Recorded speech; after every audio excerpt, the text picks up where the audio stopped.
খবর 24 সাথে আপনাকে স্বাগত। নতুন নতুন খবর জানার জন্য আমাদের চ্যানেলে চোখ রাখুন।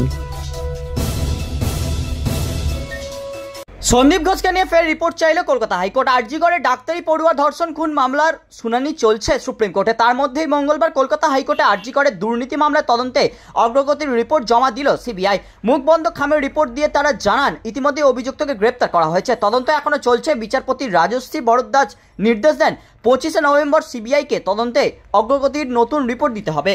আরজিকরে ডাক্তারি পড়ুয়া ধর্ষণ খুনের মামলায় হাত ধরে উঠে আসে আরও এক সাংঘাতিক অভিযোগ। আরজিকরে আর্থিক দুর্নীতি ঘটনা সামনে আসে, যদিও আগেও এই নিয়ে অভিযোগ তুলেছিল আরজিকরের প্রাক্তন ডেপুটি সুপার আক্তার আলী। তবে সে সময় সন্দীপের দাপটে সেই অভিযোগ খুব একটা দিনের আলোয় দেখতে পাননি। কিন্তু আরজিকরে ছাত্রীর ধর্ষণ খুনের মামলায় অনুষঙ্গে আলাদা অভিমুখ পায় এই দুর্নীতি মামলাও। তাৎপর্যপূর্ণভাবে এই দুর্নীতি মামলাতেই প্রথম গ্রেপ্তার হন সন্দীপ রায়। সিবিআই গ্রেপ্তার করে তাকে। এরপর ডাক্তারি পড়ুয়া ধর্ষণ খুন মামলাতেও অ্যারেস্ট করা হয় সন্দীপকে। আক্তার আলীর অভিযোগ ছিল টেন্ডার দুর্নীতি, চুক্তিভিত্তিক কর্মী নিয়োগ, হাসপাতালের বর্জ্য পাচার সহ একাধিক দুর্নীতিতে যুক্ত সন্দীপ ঘোষ। এই নিয়ে আগেও বারবার হাসপাতালে বিক্ষোভ হয়েছে, সুর চড়িয়েছেন চিকিৎসক সংগঠন নেতারাও। এই মামলায় নতুন করে সিবিআই রিপোর্ট তলব হাইকোর্টের। ব্যুরো রিপোর্ট, খবর 24/7।